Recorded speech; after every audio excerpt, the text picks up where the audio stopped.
shrug the question aside and scoot off my island, folding and tucking the ends of my sheets and blankets around my futon. Then I select a pair of jeans and a clean t-shirt from the cattail basket that serves as my dresser and walk the 11 steps to the bathroom to dress in private.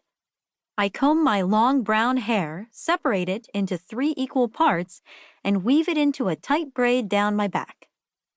Tiptoeing out of the bathroom, I grab Coral's hemp fiber egg basket from the hook in the kitchen and slink outside to the garage, which is not really a garage at all since Hank converted it to a chicken coop.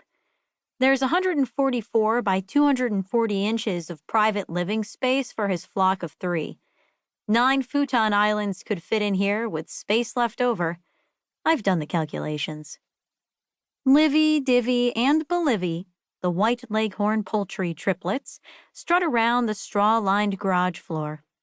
They ignore me completely and jerk themselves out the open door toward the lawn, ready to peck for whatever it is that free-range chickens peck for. I check the water bucket and the feeder and add more grains.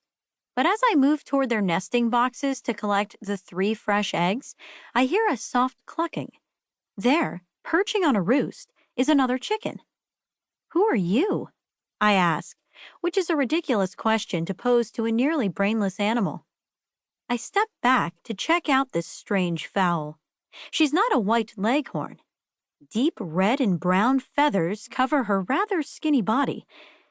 Her head is crooked, like someone bent her neck to the right and it stuck there. "Hey, shoo!" I wave my hands toward the garage door. She doesn't budge. She just sits on the perch and twitches her crooked head.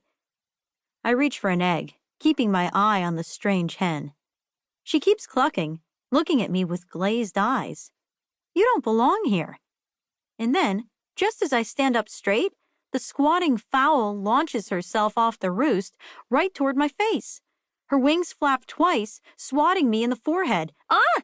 My arms flail in the air, spinning the basket upside down. The egg inside lands on the garage floor, splatting on the cement. "Look what you did!" I wipe at my forehead to check for blood, then grab a pair of Coral's gardening gloves so I can scoop up the slimy egg mess and drop it in the compost. Gathering the remaining eggs, I storm back into the house to report the lost egg and the unwanted intruder. Coral is up, chopping her garden kale and collards when I enter the kitchen. My forehead stings from the nasty bird's wing lashing. "Thank you, McKenna." She kisses my cheek. Her blonde dreadlocks tickle my face, and a new trinket twisted into one of her dreads taps me in the eye. Coral collects discarded plastic bits and stores them in her hair. She considers it her way of protesting the devastation of Mother Earth by the horrors of plastic. Coral is the only person who calls me by my full first name. Actually, I have 3 Mac names. McKenna, Mackenzie, MacLeod, but 3 Macs is excessive. It doesn't adhere to the coding principle of DRY, which stands for Don't Repeat Yourself. The triple Mac is like having unnecessary steps, so I prefer just Mac. As for Hank and Coral, I've never called them Dad and Mom. Hank and Coral don't like titles. "A stray chicken got into the garage," I say. "Hank needs to find out where it came from and get it out." Hank saunters into the kitchen now, yawning, tugging on his rust-colored beard, which hangs to his mid-chest. "So, you met Poppy." "Poppy? Isn't she a beauty?" Hank gushes. "She's a Rhode Island Red, an excellent breed for urban coops." "She's yours?" "She is now." Hank reaches into the cupboard for his favorite green tea mug.